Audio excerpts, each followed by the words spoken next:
लोकसभा आम निर्वाचन 2024 को लेकर सरगर्मी काफी तेज है, जिसको लेकर हर पार्टी के वरीय नेता हर क्षेत्र में भ्रमण कर रहे हैं।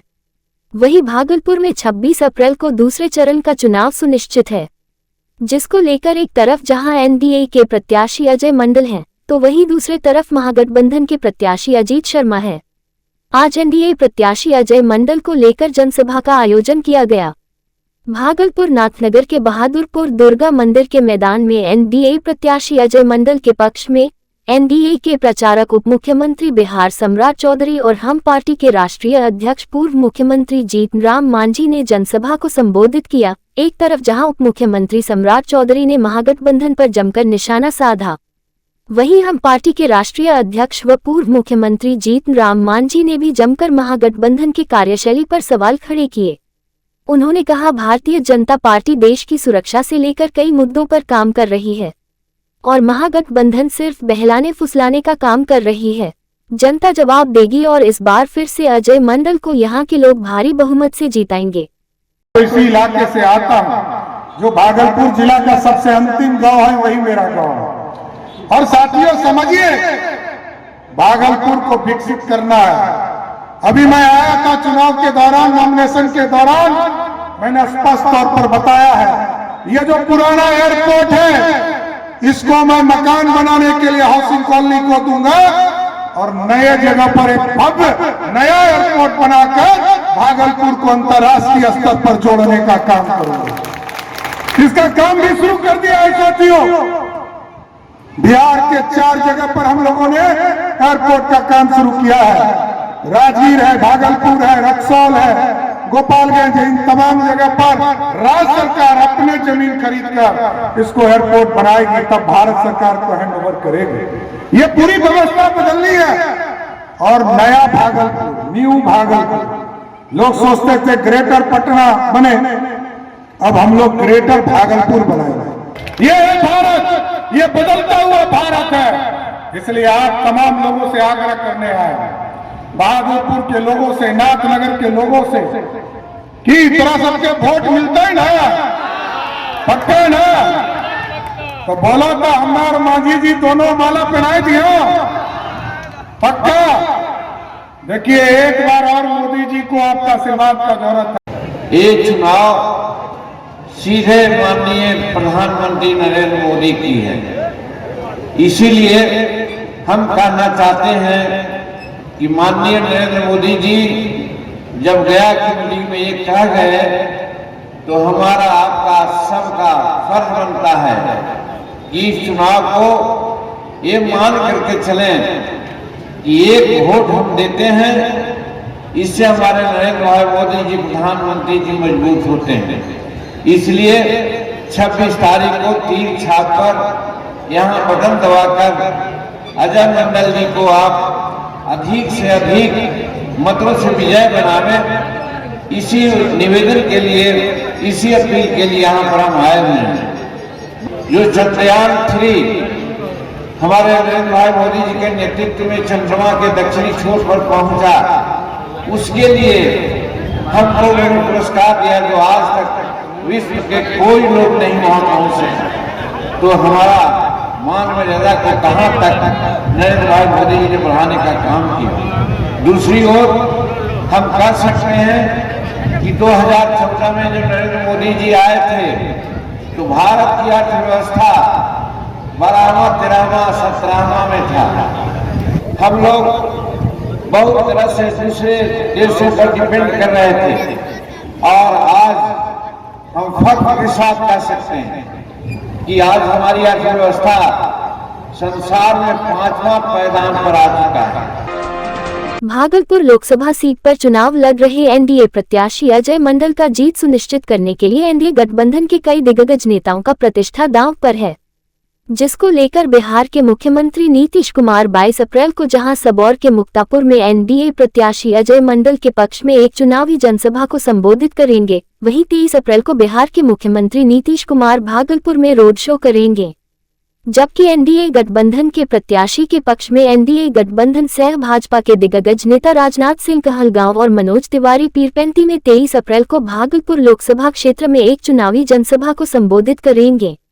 ये बातें बिहार के शिक्षा मंत्री सह चुनाव प्रभारी सुनील कुमार ने एक प्रेस कॉन्फ्रेंस कर जानकारी दी है, जहां जिला जदयू प्रवक्ता शिशुपाल भारती सहित कई जदयू नेता मौजूद थे। वहीं जदयू प्रत्याशी अजय मंडल के कार्यकाल में विकास को लेकर लोगों के बीच आक्रोश के सवालों पर मंत्री ने कहा कि एनडीए गठबंधन के जदयू प्रत्याशी अजय मंडल के कार्यकाल में ही भागलपुर में बाईपास, 4 लेन, विक्रमशिला सेतु के समानांतर पुल सहित भागलपुर लोकसभा क्षेत्र में तेजी से विकास हुआ है। माननीय मुख्यमंत्री जी की आम सभा है, चुनावी सभा है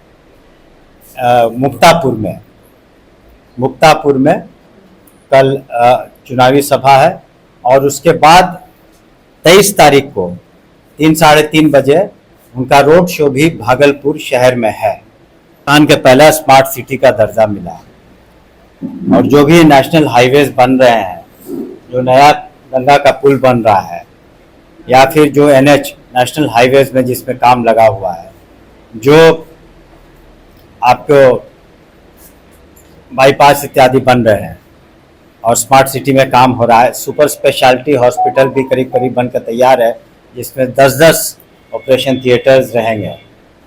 तो ये सब काम तो अजय मंडल जी के कार्यकाल के दौरान ही हुआ। बहुत से काल जो है कामकाज वो MP के परिधि में आते हैं और बहुत से कामकाज जनप्रतिनिधि जो स्थानीय स्तर पर है, जो मुखिया है या पंचायती राज सिस्टम में, उसमें उनको करना है। कुछ विकास का काम MLAs को देखना है और कुछ MPs को देखना है। तो सारे विकास के काम अगर कह दिया जाए MP ही कराए तो वो उचित नहीं होगा, लेकिन मेरी समझ से उन्होंने अपना ज़रूर प्रयास किया है और आने वाले समय में और अधिक प्रयास करेंगे कि भागलपुर का और अधिक विकास हो। बहुत ही महत्वपूर्ण सिटी है, तो एक एयरपोर्ट का जो डिमांड शुरू से रहा है, तो उसके लिए भी सरकार तैयार है। वक्त जो लग जाए, लेकिन यहाँ एयरपोर्ट ज़रूर बनेगा ताकि जो कनेक्टिविटी है, आवागमन की सुविधा है, समय की बचत है, वो भी भागलपुर में होगी और एयरपोर्ट भी आपको बनेगा। तो ये सब तो केंद्र सरकार और राज्य सरकार के मिलीजुली प्रयास से होता है और दोनों जगह जब एक प्रकार की सरकारें रहेंगी तो हम समझते हैं भागलपुर का पूरे सूबे का विकास और तीव्र गति से होगा। भागलपुर जिले में मतदान का प्रतिशत बढ़ाए जाने को लेकर जिलाधिकारी सह जिला निर्वाची पदाधिकारी डॉक्टर नवल किशोर चौधरी लगातार लोगों को जागरूक करने के लिए अनूठी पहल करते दिख रहे हैं। इसी कड़ी में देर शाम भागलपुर के DM doctor Naval Kishore Chaudhary, senior SP Anand Kumar और निर्वाचन से जुड़े पदाधिकारी के साथ भागलपुर शहरी क्षेत्र के आदमपुर मोहल्ला पहुंचे और लोगों के घर घर जाकर मतदान में भाग लिए जाने को लेकर वोटर पर्ची के रूप में खुद से निमंत्रण कार्ड पहुंचाया है। इस दौरान जिलाधिकारी ने आम लोगों से अधिक संख्या में मतदान में भाग लेने की अपील करते हुए कहा कि यह उनका मौलिक अधिकार है और संविधान के द्वारा दिए गए इस अधिकार का अवश्य प्रयोग करें और अपने समाज को विकास के पथ पर आगे बढ़ने का मौका दें। बिल्कुल, आप सभी जान रहे हैं कि 26 अप्रैल को इस भागलपुर में सुबह 7 बजे से शाम के 6 बजे तक मतदान है और हमारी पूरी टीम, मैं, SSP साहब, हमारे म्यूनिसिपल कमिश्नर एवं समस्त अधिकारीगण और हमारे समस्त सफाई कर्मीगण, समस्त जीविका की दीदियाँ और पूरी टीम लगी हुई है कि लोगों को हम जागरूक करें, उनके मताधिकार के बारे में उन्हें बताएं और उनसे आग्रह करें कि हम लोग वोट करें, सभी लोग मिलकर के वोट करें। और मैं उनसे पुनः आग्रह करता हूं कि इस महान भारत देश के निर्माण में अपना वो एक वोट दे करके इसे सफल बनाएं। आप देख रहे होंगे कि एक निमंत्रण कार्ड भी हम लोगों ने रखा है जो विभिन्न परिवारों को हम लोग दे रहे हैं और इस निमंत्रण कार्ड के माध्यम से हम उन्हें निमंत्रण दे रहे हैं कि 26 अप्रैल को अपने बूथ पर जा करके अपना मतदान। अपराध नियंत्रण एवं विधि व्यवस्था के मद्देनजर SSP आनंद कुमार के निर्देश पर कई बैंक शाखाओं, ATM और वित्तीय प्रतिष्ठानों में सघन चेकिंग अभियान चलाया गया। इसी कड़ी में मधुसूदनपुर थाना की पुलिस ने दक्षिण बिहार ग्रामीण बैंक, पंजाब नेशनल बैंक और भारतीय स्टेट बैंक के ब्रांच में सघन चेकिंग अभियान चलाया। वहीं इस दरमियान थानेदार मोहम्मद सफदर अली ने बैंकों में सुरक्षा इंतजाम को परखते हुए बैंक अधिकारियों और कर्मचारियों को विशेष रूप से सतर्कता बरतने की सलाह दी। थानाध्यक्ष ने बैंक परिसर और ATM में किसी प्रकार की संदिग्ध गतिविधि पर यथाशीघ्र पुलिस को सूचना देने की बात कही है। उन्होंने जांच के दौरान बैंक में आने जाने वाले लोगों से पूछताछ करते हुए सीसीटीवी एवं सुरक्षा से जुड़े अन्य उपकरणों की भी जांच की। थानेदार ने एटीएम के बाहर खड़े लोगों की तलाशी लेते हुए उन लोगों को बिना काम के बैंक शाखाओं और एटीएम के इर्द गिर्द खड़ा नहीं रहने की हिदायत दी है। श्री दिगंबर जैन समाज भागलपुर द्वारा भगवान महावीर जयंती का महोत्सव धूमधाम से आयोजित किया गया, जिसको लेकर आज शहर में प्रातः शोभायात्रा जुलूस कोतवाली चौक जैन मंदिर से निकल गया, जिसमें शहर के जैन समाज के दर्जनों लोग शामिल थे। महावीर जयंती के अवसर पर आज उन्हें 108 कलशों से भगवान महावीर का महाभिषेक किया गया। ये जानकारी श्री दिगंबर जैन समाज के सुनील जैन ने दी। वही सुनील जैन ने बताया कि इस महावीर जयंती पर पूजा पाठ के अलावे प्रसाद व भंडारा का आयोजन किया गया है। इस कार्यक्रम में देश के कई राज्यों से श्रद्धालु यहां पहुंचे हैं और उनके रहने खाने की भी व्यवस्था की गई है।